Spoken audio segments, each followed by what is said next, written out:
नमस्कार दोस्तों, आप सभी का स्वागत है हमारे YouTube चैनल पर।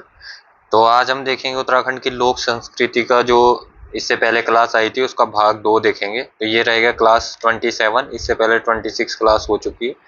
तो जिन्होंने पहले वाली क्लासें नहीं देखी वो देख लेंगे और इसका जो पार्ट 1 है वो भी देख लेंगे।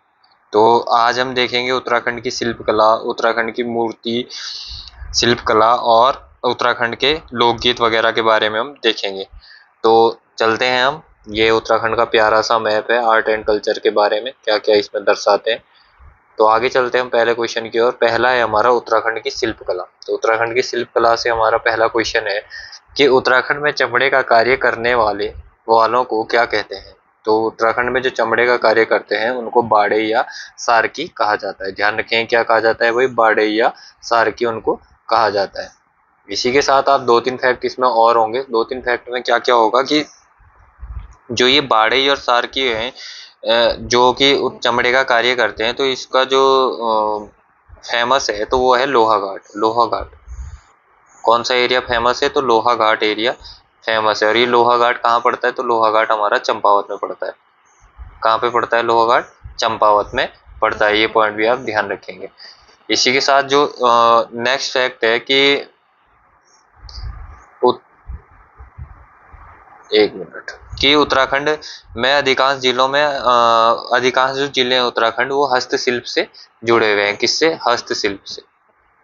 हस्तशिल्प से उत्तराखंड के अधिकतर जिले जुड़े हुए हैं। तो हस्तशिल्प में क्या क्या आता है, हस्तशिल्प में जैसे रिंगाल से बने हुए मोष्टा कंडी या जैसे हस्तशिल्प बनाए जाते हैं, या डाले डोकरी, जो ये रिंगाल, इसमें सभी में रिंगाल का प्रयोग होता है। तो रिंगाल कैसा दिखता है, रिंगाल से कैसे कैसे ये डाले टोकरी वगैरह ये इस तरीके से कुछ रिंगाल से बनाया जाता है। ये जो आपको फोटो में दिख रहा है, तो इस तरीके से रिंगाल से बनाए जाते हैं डाले टोकरी, ये इस तरीके से बने हुए होते हैं। ये सभी चीजें रिंगाल से बनी हुई है, ये आप पॉइंट ध्यान रखेंगे। और अगर पूछेंगे कि उत्तराखंड में कालीन उद्योग के लिए प्रसिद्ध क्षेत्र कौन सा है, अगर पूछेंगे कि कालीन उद्योग के लिए प्रसिद्ध क्षेत्र कौन सा है, कालीन उद्योग, तो कालीन उद्योग के लिए उत्तराखंड में फेमस है धारचूला और मुनस्यारी। ध्यान रखेंगे भाई, धारचूला एवं मुनस्यारी ये दोनों किस लिए फेमस है, ये है हमारा कालीन उद्योग के लिए फेमस है। और ये दोनों कहाँ पे पड़ते हैं, तो ये दोनों पिथौरागढ़ में पड़ते हैं। ये पॉइंट भी आप ध्यान रखेंगे। साथ ही साथ धातु शिल्प कला में निपुण कौन सा जिला है, धातु शिल्प कला में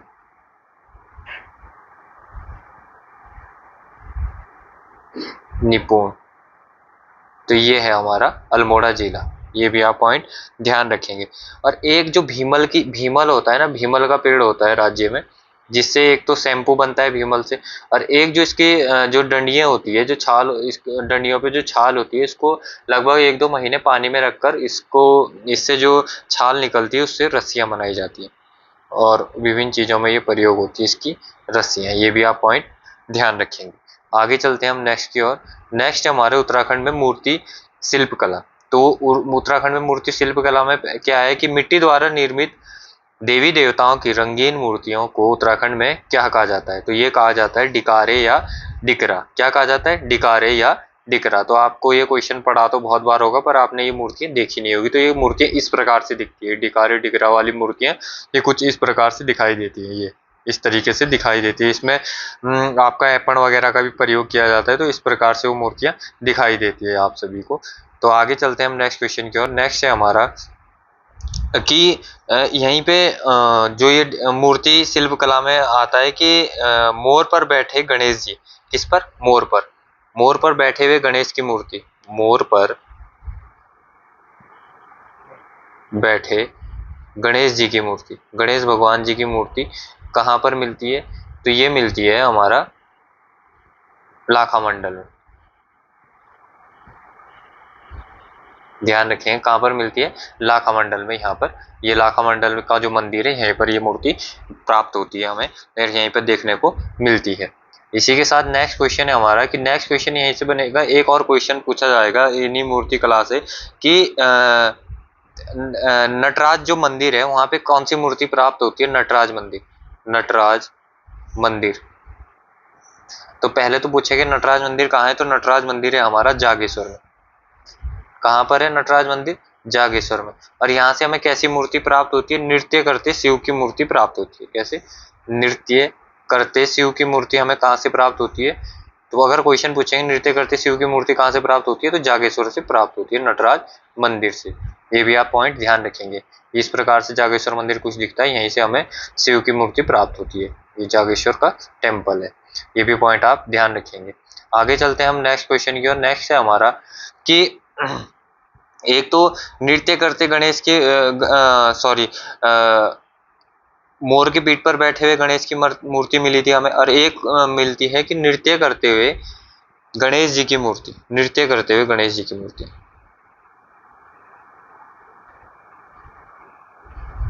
नृत्य करते हुए गणेश जी की मूर्ति, तो ये कहाँ से मिलती है हमें? ये मिलती है हमें जोशी मठ से। कहाँ से? जोशी मठ से। जोशी मठ से। और ये मूर्ति कैसी है? धनुषाकार में है, धनुषाकार मुद्रा में 8 भुजाओं से युक्त है ये गणेश जी की मूर्ति। और एक मिलती है हमें भगवान शिव की मूर्ति, संहारक मूर्ति। किसकी? भगवान शिव की। तो ये भी कहाँ से मिलती है? ये भी हमें लाखा मंडल से मिलती है। कहाँ से मिलती है भाई? लाखा मंडल से मिलती है। ये पॉइंट भी आप ध्यान रखेंगे। ये यहाँ से लाखा मंडल से ही हमें शिव की मूर्ति प्राप्त होती है। कुछ इस तरीके से लाखा मंडल हमें दिखाई देता है, यहीं से हमें ये मूर्ति प्राप्त होती है। तो ये पॉइंट भी आप ध्यान रखेंगे।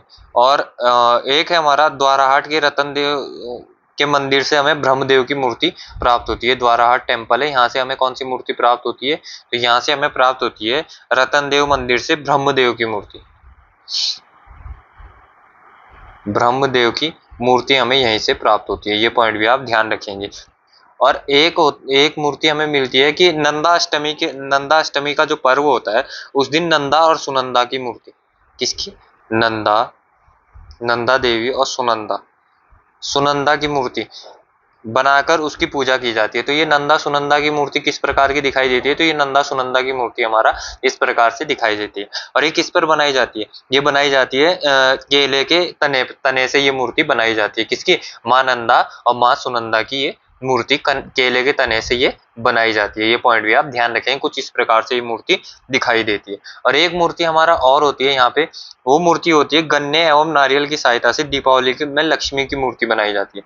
लक्ष्मी माता की मूर्ति गन्ने के उपयोग से कुछ इस तरीके से वो बनाई जाती है। इस तरीके से ये बनी हुई होती है। ये पॉइंट भी आप ध्यान रखेंगे। आगे चलते हैं हम आगे क्वेश्चन की ओर हमारा। तो आगे है हमारा उत्तराखंड के प्रमुख लोकगीत। तो उत्तराखंड के प्रमुख लोकगीत से हम देखेंगे क्या क्या क्वेश्चन बनते हैं यहाँ पे। तो इसमें हमारा पहला हुडकी बोल गीत। तो हुडकी बोल गीत कब गाया जाता है? तो ये कुमाऊं में कृषि संबंधित गीत है, जो कि खरीफ की फसल की रोपाई के समय जब धान वगैरह रोपे जाते हैं तो उस टाइम पे ये गीत गाया जाता है। कौन सा गीत? हुडकी बोल गीत। और इसमें क्या होता है कि कुछ महिलाएं तो क्या बोलते हैं, धान की रोपाई कर रही होती है, और एक बंदा उसमें क्या होता है कि हुडकी लेके हुडकी बजाता है और साथ में वो गीत गाता है। फिर उसी गीत को जो महिलाएं होती है वो रिपीट करती है। तो इस तरीके से मनोरंजन के साथ साथ धान की रोपाई की जाती है, जिससे कि जो महिलाएं धान वगैरह रोप रही है, जो पुरुष धान रोप रहे हैं, उनको थकान भी ना लगे और मनोरंजन के साथ साथ सारा कार्य भी खत्म हो जाए। तो इसलिए ये काम किया जाता था। तो ये हुडकी बोल गीत कुछ इस प्रकार से गाया जाता है। ये हुडकी है, ये हुडकी बजाने वाले ये गीत गाते हैं, फिर उसके बाद ये महिलाएं उस गीत को रिपीट करती है। तो इस तरीके से धान की रोपाई की जाती है कुमाऊं क्षेत्र में। ये पॉइंट आप ध्यान रखेंगे। आगे चलते हैं हम नेक्स्ट की ओर। तो नेक्स्ट है हमारा कि यहीं पे हम और फैक्ट के बारे में भी देख लेते हैं। तो नेक्स्ट था, एक था हमारा कुलचार गीत। कौन सा? कुलचार गीत। एक मिनट, थोड़ा पेन का कलर चेंज कर लेते हैं। कुलचार गीत, आप इसको नोट कर लेंगे। कौन सा? कुलचार गीत। तो कुलचार गीत में क्या होता था कि इसमें इसको विरुदावली गीत भी कहा जाता है। किसको? कुलचार गीत को। कौन सा गीत कहा जाता है? विरुदावली। ये भी आप पॉइंट ध्यान रखेंगे। किस गीत को विरुदावली भी कहा जाता है? तो कुलचार गीत को विरुदावली भी कहा जाता है। इसमें क्या होता है कि ओजी जाति के लोग, जैसे जो ओजी जाति के लोग होते थे, वो अपने यजमान के घर जाकर मांगलिक अवसर पर ये गीत गाते थे और यजमान की जाति एवं यंश का गुणगान करते थे। मतलब जो कि ओजी जाति के लोग होते थे वो अपने यजमान के घर जाके उनके लिए गीत गाते थे और उनके गुणगान किया करते थे, जिससे कि उनको मतलब कुछ दान के रूप में दे दिया जाता था। तो ये होता था कुलचार गीत। और एक होता था हमारा नेक्स्ट होता था पट गीत। पट गीत, ये भी आप पॉइंट ध्यान रखेंगे। पट गीत में क्या होता था? उपदेश की झलक दिखाई देती थी और उपदेशात्मक गीत होते थे ये। कैसे? उपदेशात्मक गीत। उपदेशात्मक गीत होते थे। कौन से? ये जो पट गीत होते थे। कैसे गीत होते थे? उपदेशात्मक गीत होते थे। नेक्स्ट होता था हमारा चुरा गीत। चुरा गीत। चुरा गीत में क्या होते थे? जो वृद्ध भेड़ चरवाह होते थे, जो कि बूढ़े लोग होते थे, जो भेड़ चराने वगैरह का कार्य करते थे, वो युवा चरवाह जो होते थे, जो युवा चरवाह जाते थे, जो युवा चरवाहों को क्या करते थे ये, कि उनको सीख वगैरह दी जाती थी कि किस तरीके से बकरियां वगैरह चरानी है, किस तरीके से इनका ध्यान रखना है, तो वो सब इनको सीख दी जाती थी। तो उसको क्या कहते थे? चूड़ा गीत। और इनको झूड़ा गीत भी कहा जाता था। कौन सा? झूड़ा गीत। झूड़ा गीत भी इसी को कहा जाता था। ये पॉइंट भी आप ध्यान रखेंगे, किसको? चूड़ा गीत को ही झूड़ा गीत भी कहा जाता था। ये भी आप फैक्ट ध्यान रखेंगे। एक होता था बंटा संटा गीत। कौन सा? बंटा संटा गीत। ये एक तरीके से मनोरंजनात्मक गीत होता था। कैसा? मनोरंजन के लिए यह प्रसिद्ध गीत होता था, ये भाटा सांटा गीत। ठीक है, ये भी आप पॉइंट ध्यान रखेंगे। और एक होता था बाजूबंद नृत्य गीत। कैसा? बाजूबंद। बाजूबंद नृत्य गीत। इसमें क्या होता था कि एक प्रणय संवाद गीत है, इसे दुड़ा दुड़ा गीत भी कहा जाता था। दुड़ा नृत्य गीत भी इसको कहा जाता था। क्या कहा जाता था? दुड़ा नृत्य गीत भी इसको कहा जाता था। तो ये क्या होता था? जंगल में जाकर इनको गाया जाता था। जैसे रोमाई जौनपुर का क्षेत्र है, तो उनमें ये बांज, बुरांस और चीड़ के पेड़ों के नीचे बैठकर इन गीतों को गाया जाता था। कौन सा? बाजूबंद नृत्य। तो ये वहां पर बैठकर इस गीत को गाया जाता था। और एक होता था सदैव गीत। कौन सा? सदैव गीत। ये क्वेश्चन पूछा भी गया है। तो ये सदैव गीत आप ध्यान रखेंगे। ये इसकी विषय वस्तु क्या होती थी सदैव गीत की? कि ये भाई बहन के प्रेम के रूप में गाया जाता था। भाई बहन के प्रेम के रूप में यह गीत गाया जाता था। ये ध्यान रखेंगे आप, ये पूछा गया क्वेश्चन है सदैव गीत। यहाँ से क्वेश्चन बनते, ये मत सोचना कि ऐसे ही है, ये यहाँ से क्वेश्चन बनते हैं, मैं तभी इतना बता रहा हूँ आपको। और एक होता था घुघुती बासुती वाला गीत। आप सभी ने सुना होगा, ये बाल गीत होता था। और एक होता था अटकण बटकण गीत। ये एक लघु खेल बाल नृत्य गीत होता था। ये भी आप ध्यान रखेंगे। इतने ही गीत हैं ये आप ध्यान रखेंगे। आगे चलते हैं हम नेक्स्ट गीतों की ओर। नेक्स्ट गीत है हमारे कि प्रेम और प्रणय गीत। उत्तराखंड में प्रेम और प्रणय गीत। तो प्रेम और प्रणय गीत में आता था, एक आता था झुमेलो गीत। झुमेलो। तो ये था कि नारी हृदय की वेदना एवं सौंदर्य का वर्णन करता था। ये किसका? नारी हृदय की वेदना और सौंदर्य का वर्णन कौन सा गीत करता था? तो ये करता था हमारा झुमेलो गीत। ये भी आप पॉइंट ध्यान रखेंगे। और झुमेलो गीत प्रत्येक पद के अंत में झुमेलो कहा जाता, मतलब जो जो भी प्रत्येक पद इसका अंत होता था प्रत्येक पद का, उसमें झुमेलो झुमेलो कहा जाता था। और ये पंचमी से लेकर विश्वत संक्रांति तक गाया जाता था। अगर पूछेंगे झुमेलो गीत कब गाया जाता है, यहाँ से क्वेश्चन बन सकता है ये, तो आप ध्यान रखेंगे ये गाया जाता था बसंत पंचमी से। बसंत पंचमी से, बसंत पंचमी से विश्वत संक्रांति तक। विश्वत संक्रांति तक ये गीत गाया जाता था। ये पॉइंट आप ध्यान रखेंगे। और इसी के साथ होता था झुमेलो गीत के साथ एक होता था चौफुला गीत।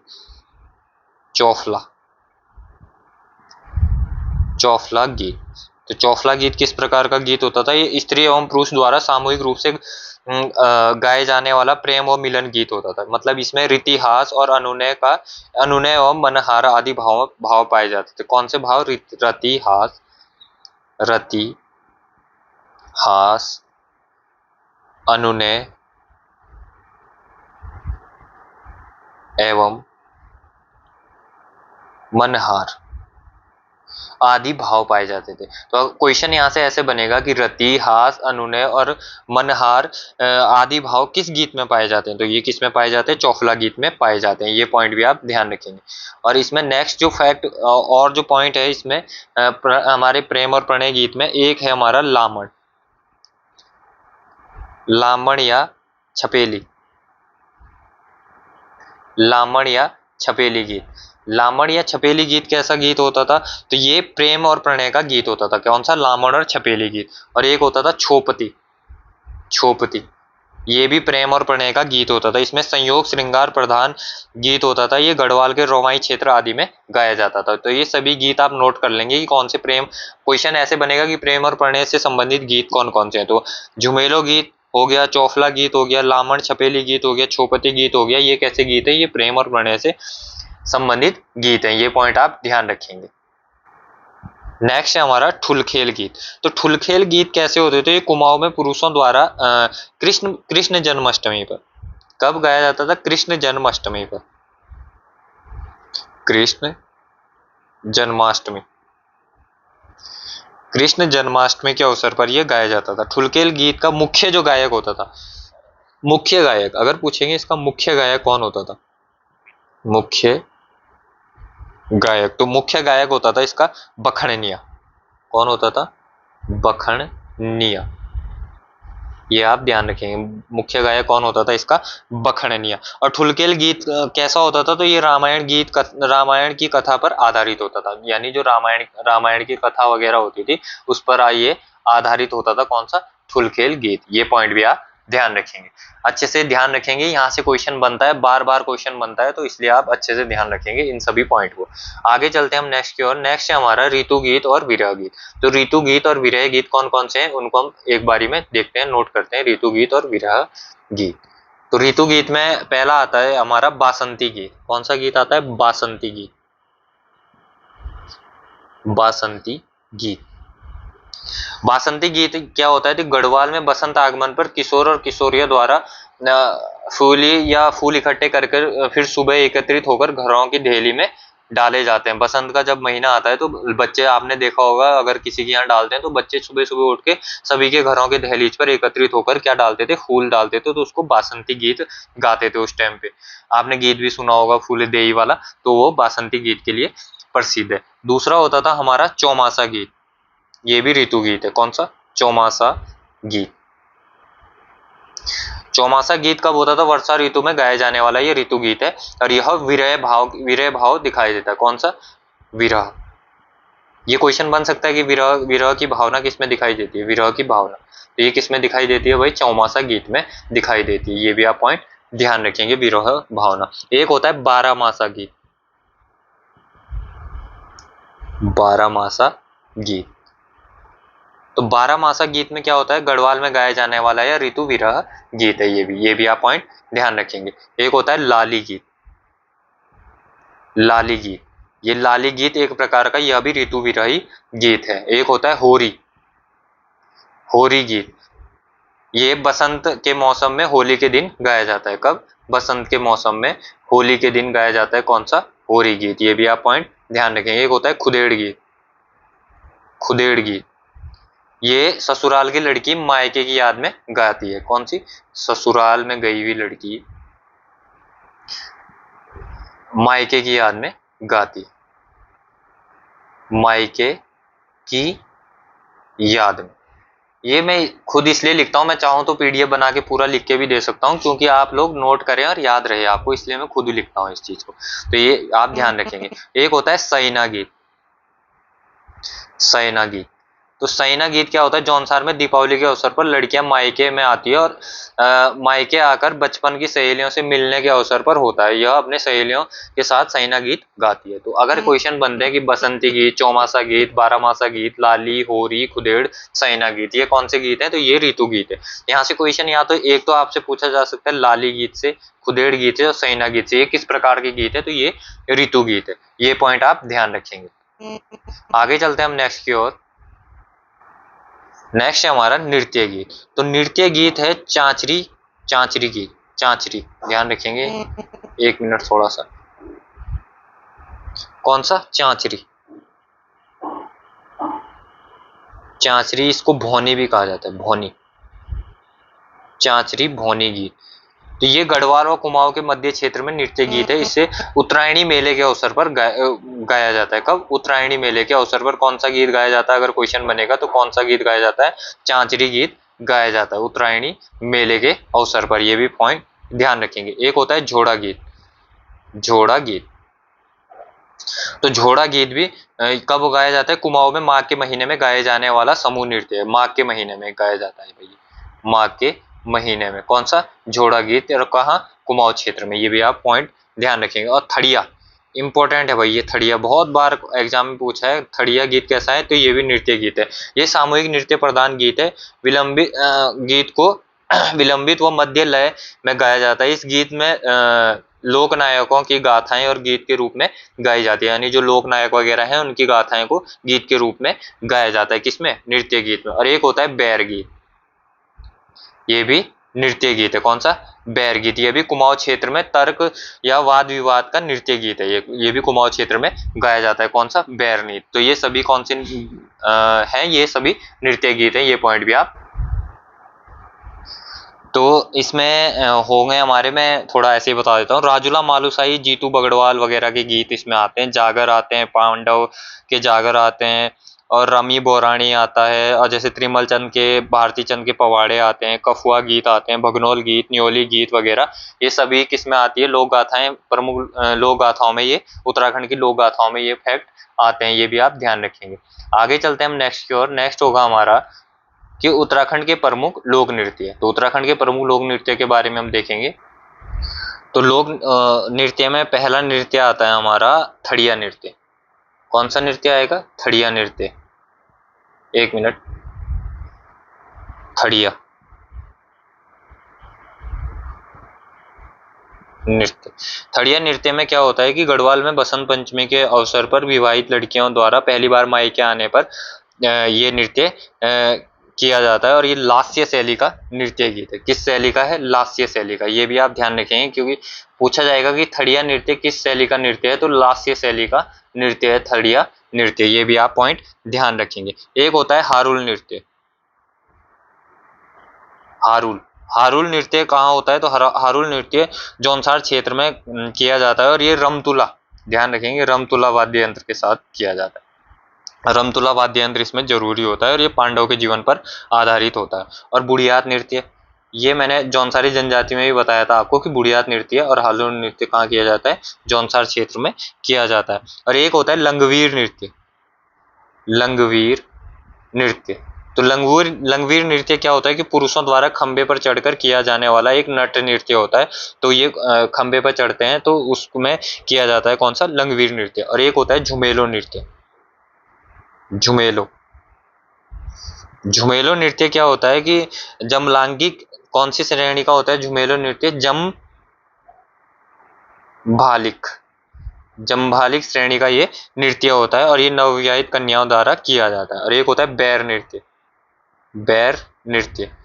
बैर नृत्य क्या होता है कि बैर नृत्य गीत गायन की प्रतियोगिता के रूप में किया जाने वाला नृत्य है। और इसी के साथ एक होता है बगनौल नृत्य। कौन सा? बगनौल नृत्य। बगनौल नृत्य कैसा नृत्य होता है? ये कुमाऊं क्षेत्र में मेलों के अवसर पर किए जाने वाला नृत्य है। और ये हुडगा एवं नगाड़ा इसके प्रमुख वाद्य यंत्र होते हैं। कौन सा? हुडगा व नगाड़ा इसके प्रमुख वाद्य यंत्र होते हैं बगनौल नृत्य में। ये भी पॉइंट आप ध्यान रखेंगे। पांडव नृत्य तो आपको पता ही है कि यह गढ़वाल क्षेत्र और पांडव के जीवन पर आधारित, जिसमें पांडव संवाद चाड़ी के माध्यम से, जिसमें पांडव की चाड़ी कहते हैं। और ये गैड़ी बंद लोक नृत्य भी है। एक होता है रणभूत नृत्य। रणभूत नृत्य। रणभूत नृत्य में क्या होता है कि वीरों को याद किया जाने वाला यह नृत्य, जिसमें वीर गति को जो प्राप्त हो जाते हैं, हो जाने वाले वीरों को देवताओं जैसे सम्मान दिया जाता है। तो इस नृत्य को उनको घेरने के लिए, उनको प्रकट करवाने के लिए ये किया जाता है, ये नृत्य रणभूत नृत्य। और एक होता है सिपैया नृत्य। सिपैया नृत्य। सिपैया नृत्य कैसा होता है? ये देश प्रेम की भावना से संबंधित नृत्य होता है। देश प्रेम से ओतप्रोत ये कौन सा? सिपैया नृत्य। ध्यान रखेंगे, देश प्रेम से ओतप्रोत कौन सा नृत्य होता है? तो ये सिपैया नृत्य किया जाता है। ये भी आप पॉइंट ध्यान रखेंगे। और एक होता है गुजर नृत्य। तो ये प्रमुख नृत्य है, ये बंजारा एवं नाटी नृत्य होता है। ये कौन सा? गुजर नृत्य। गुजर नृत्य। ये भी आप पॉइंट ध्यान रखेंगे। और रासो इंपॉर्टेंट है भाई। रासो रासो नृत्य लोक नृत्य कहाँ किया जाता है? तो ये उत्तरकाशी के जिले में किया जाता है। टकनौर क्षेत्र एक पड़ता है, तो वहां पे इसे किया जाता है। और इसी रासो को तांदी नृत्य भी कहा जाता है। कौन सा? तांदी नृत्य। ये जौनपुर और जौनसार के क्षेत्र में भी किया जाता है तांदी नृत्य। ये भी आप ध्यान रखेंगे। और लास्य नृत्य। कौन सा? लास्य। लास्य नृत्य, ये कौन करता है लास्य नृत्य? तो ये भोटिया जनजाति द्वारा किया जाता है। तो ये सभी नृत्य भी आप ध्यान रखेंगे। ठीक है, आगे चलते हैं हम नेक्स्ट की ओर। नेक्स्ट है हमारा कि धार्मिक नृत्य कौन कौन से हैं उत्तराखंड में। तो धार्मिक नृत्य एक तो है नागराजा नृत्य, नागराजा नृत्य। नागराजा नृत्य में डोर की थाली का उपयोग किया जाता है और गढ़वाल कुमाऊं में श्री कृष्ण के रूप में नागराजा की पूजा की जाती है, ये भी आप ध्यान रखेंगे। और एक होता है निरंकार नृत्य, निरंकार नृत्य ये धार्मिक नृत्य है भाई, ध्यान रखेंगे। निरंकार नृत्य, हेडिंग डाल देता हूँ धार्मिक, धार्मिक नृत्य। एक होता है निरंकार नृत्य, ये भी धार्मिक नृत्य होता है, ये भगवान शिव के होता है। और ये पेया का वृक्ष होता है, एक पेया का वृक्ष होता है, पाजा भी कहा जाता है उसको, पेया के वृक्ष की पूजा की जाती है। और एक होता है नरसिंह नृत्य, नरसिंह भगवान सभी ने देखे होंगे, तो नरसिंह नृत्य भी कहाँ पे होता है? गोरखनाथ शिष्य की पूजा, जिसमें पशुआ निकलता है। पशुआ मतलब किसी को देवता प्रकट होना, उसको पशुआ कहा जाता है। और एक होता है महाकाली नृत्य भी होता है। एक ये धार्मिक नृत्य से संबंधित है। आगे देखते हैं हम, आगे है हमारा एक देखते हैं चांचरी नृत्य के बारे में हम पढ़ते हैं थोड़ा सा। चांचरी नृत्य में क्या क्या होता है? चांचरी नृत्य,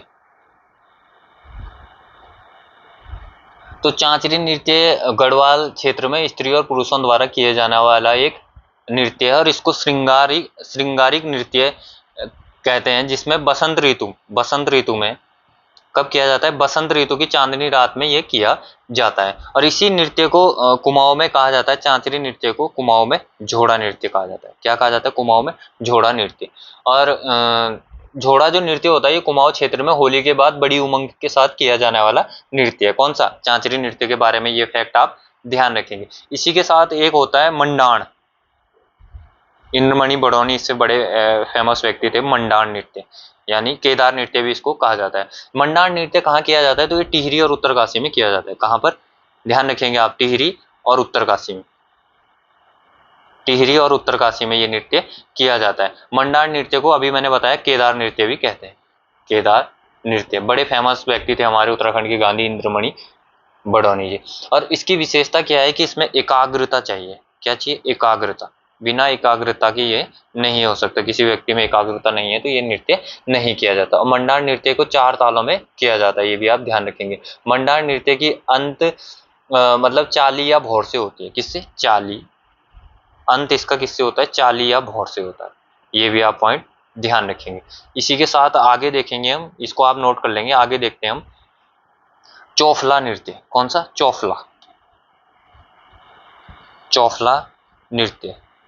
चौफला नृत्य की विशेषता है कि चौफला नृत्य ये श्रृंगार भाव प्रधान नृत्य है। कैसा?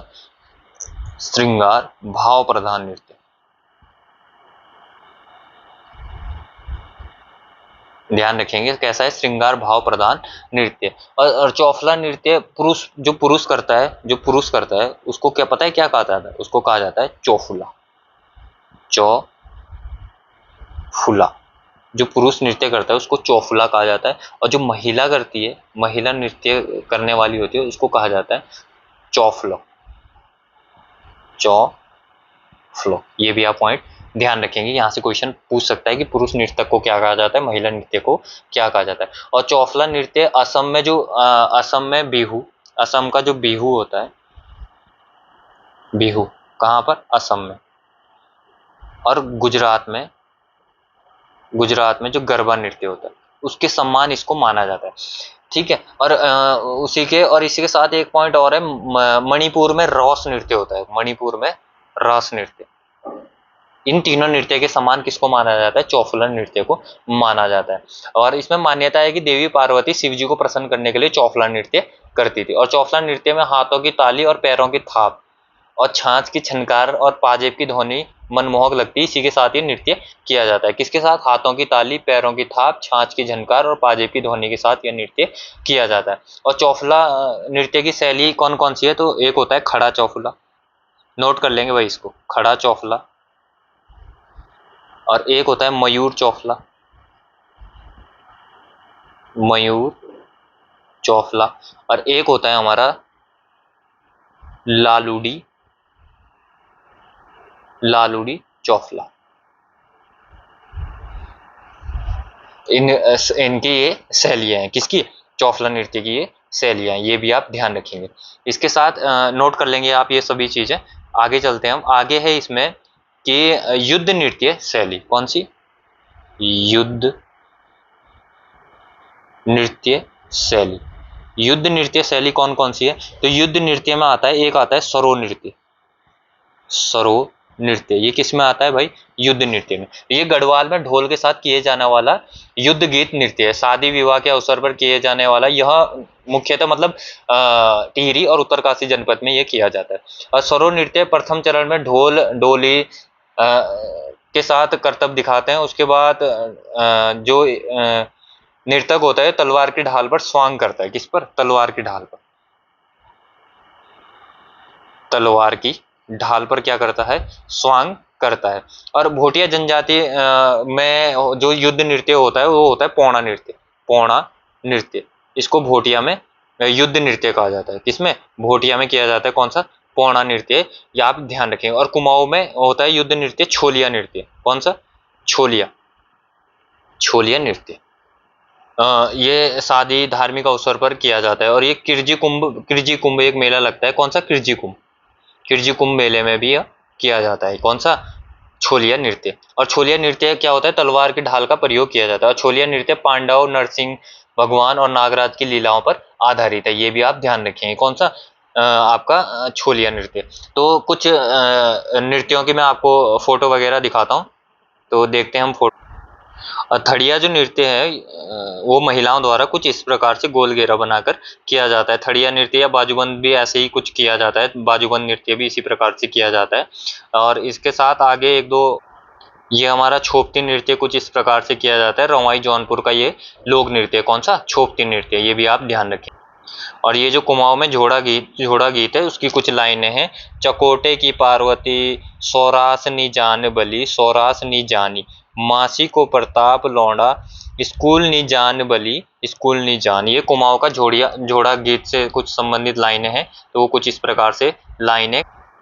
तो ये कुछ प्रकार इस प्रकार के नृत्य थे उत्तराखंड से संबंधित, जो 3-4 हमारे नृत्य थे। तो आप इन सभी फैक्टों को याद कर लेंगे, नोट कर लेंगे। जिन जिन जो भी मैंने आपको फैक्ट बताए हैं सारे फैक्ट आप नोट कर लेगा।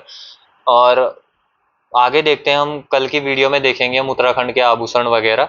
तो नृत्य वगैरह से संबंधित इतने क्वेश्चन बनते हैं, यहीं से क्वेश्चन बनेंगे। अगर आपने सही से सुने हो, नोट करे हो, तो आपको यहाँ से एग्जाम में जरूर लाभ मिलेगा। तो मिलते हैं हम। आज की वीडियो वैसे भी काफ़ी लंबी हो गई है, तो मिलते हैं आपको नेक्स्ट वीडियो में दोबारा से। तो अगर आपको वीडियो पसंद आई हो तो लाइक एंड शेयर जरूर कीजिएगा और चैनल को सब्सक्राइब जरूर कीजिएगा। और कुछ भी कमी नज़र आती है वीडियो में तो आप कमेंट करके अपने सुझाव जरूर दीजिएगा। जय हिंद, जय उत्तराखंड।